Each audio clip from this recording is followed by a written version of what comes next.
Today, I'd like to talk to you about what I think is the most interesting, the most exciting, and the most fascinating industry in the world. Now, it's been flying under the radar for a little while, but it's starting to attract some really big headlines, trillions of dollars in investment, and it's projected for explosive growth. Now is really the time to get involved. I think it's going to define the next 50 years. What is this miracle industry? Government! Yay!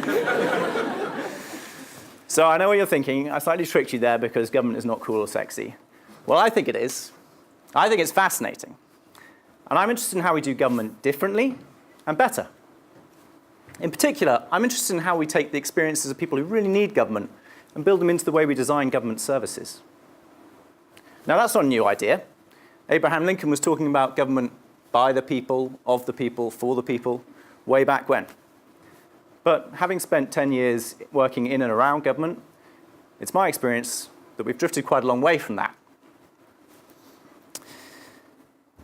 So for us, the kind of interactions that we have with government tend to be things like going to the DMV or registering with the IRS or going through TSA processes or perhaps US immigration. And I'm willing to bet that these are not always the most seamless, enjoyable experiences you've ever had. But imagine how much worse that is if you're 85, or if you can't read, or if you're severely depressed. Then having a difficult experience with government isn't just a frustration. It's a real barrier that locks you out of the service and into poverty. Now, I had a vivid illustration of this when I was volunteering in Detroit on a program to redesign the process for applying for food stamps. I was in a rather damp and dingy community centre, with the strip lights flickering overhead in the 8 Mile part of Detroit. And I was with a young lady called Monica, and she was trying to go into applying for food stamps. Now, the process begins with a 42-page long form of mind-bending complexity, written in about font size 1. And it looks like this. Monica was in the 4th hour of trying to fill in this form, and she just reached the question which says, "Declare all your liquid assets. Failure to do so will result in a penalty." And she looked at me, horror-stricken, and she said, liquid assets. I've got some milk in the fridge. And it's funny, right? I mean, it's funny to us because we're safe. Our lives are great. But for Monica, if she didn't fill in this form correctly, that meant she couldn't feed her children. Now, it's not just a problem for the people who use government services if they're not well designed. It's also a problem for the people who are trying to improve them. I had a forceful illustration of this when I was working to try and cut crime in West London. We'd taken the unusual step of going to spend 8 days living with a group of addicts who were in and out of prison. This was a really amazing experience for me. One of the things that stood out to me most clearly was their attitude to prison. So I assume prison's bad, right? Prison's bad. Well, they actually seemed to quite like it, and that was puzzling to me. In fact, when we surveyed them, 8 out of 10 said if I could self-refer into prison, I would do that.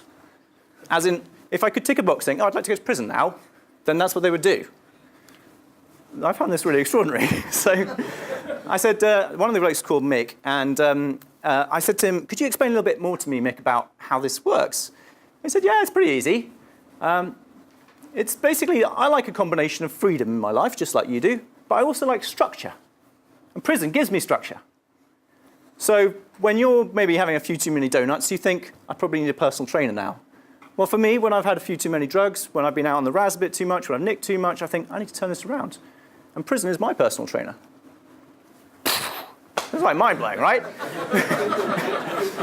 So we're trying to design a better service for these guys, and we're trying to work on what would change their behavior, and we're so far off that what we think of as the stick, they think is the carrot. I would never have realized that if I hadn't got out of my ivory tower and gone and spent real time with them. So it's not surprising, really, the government gets this stuff wrong. Because when you think about it, the people who run government usually have no direct personal experience of the problem that they're trying to solve. Now, it's not to say that they're not well-meaning or hugely intelligent. They're usually both. It's just to say that the people who work on bad schools usually went to great schools. The people who work on aging policy are usually of working age. The people who work on health policy are healthy. And in fact, if you want to work on prison reform, it's an absolute requirement. The first thing we check is that you've never been in prison. No? So what do we do instead? Well, we rely on brains. It's good to be intelligent. Brains are helpful. But intelligence is a complement to good government. It's not a substitute for direct experience of the problem. Now, I know of what I speak because I was one of these people. I was a technocrat. After a hotshot job in consulting, a great education, I wanted to go and serve the government. And so I was very excited when on my first day, I got assigned to a team that was working on homelessness. I thought, fantastic, this is such an important issue. So I said, when are we going to go and interview some homeless people? And I was a bit surprised when the team said, well, I don't really know about that because we've read a lot of research, we talked to some academics, and we've also been to speak to the people in the homeless charities who do the lobbying on this sort of stuff. So I was like, oh, that's great then, right? Brilliant. Well, I don't think so, actually, because I know some of these guys. In fact, I was at Cambridge with them reading classics. You know, they're nice people, but they definitely don't have direct personal experience of homelessness. The real experts on homelessness are homeless people. And we weren't going to be speaking to any of them. It's no good being the smartest person in the room if you never actually go into a room with the people you're trying to help.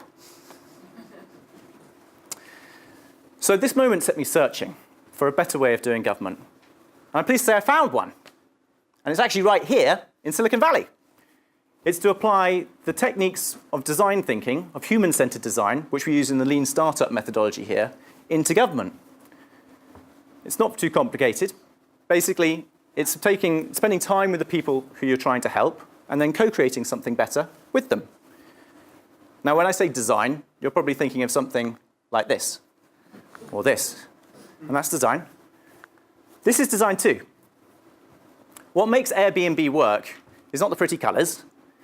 It's that they thought really carefully about what would make for a great user experience for you. And they've built something seamless around you. Government should be the same. So when you do this, you get much better results. First, you create a service which actually works. I'm sorry to say that a lot of government services don't really work. They don't solve the problem they set out to try and solve. And people cycle in and out of them over many years. Secondly, it's usually a lot cheaper. You spend time looking carefully at what service people actually want, you can usually cut out a load of stuff that they didn't want and didn't use in the first place. Thirdly, this is inspiring work. Because design connects you directly back to the people you came into public service to help, you get past all that pen pushing and form filling which we associate with government. It really connects you to what you came into public service for in the first place. And finally, it's respectful. This is not respectful. So don't give in to the cynicism about what government can do. It works on crucial topics, like ending child poverty, like cutting domestic violence, like building a fairer society. And it does so with a huge ton of cash. We're not talking about 1% of your corporate profits here. We're talking about really channeling trillions of dollars to things that matter. If that's not inspiring, I don't know what is. So what can you do? Well, if you work in government, then I really encourage you to take the time to find out a little bit more about human-centered design and see if you can apply it to your work. It doesn't have to be rocket science. It's just about going and spending some time with the people that you're trying to help in their office, not in yours. And if you don't work in government, well, there's still something you can do. Stop trash talking government. Is it perfect? No. Could it be better? Yes. And would it be a lot better if people who are entrepreneurial, who know about design, who know about lean startup, who are bright and talented, people like the people in this room, got involved? Absolutely. So, if you want to make your millions in the private sector, great, this is good. But if you want to work on something that really matters, if you want to get up each day with purpose, if you want to build a fairer society, if you want to do the work you were born for, then I encourage you to join me in this fantastic joint endeavour we call government, and together we can build government by the people, with the people, for the people. Thank you.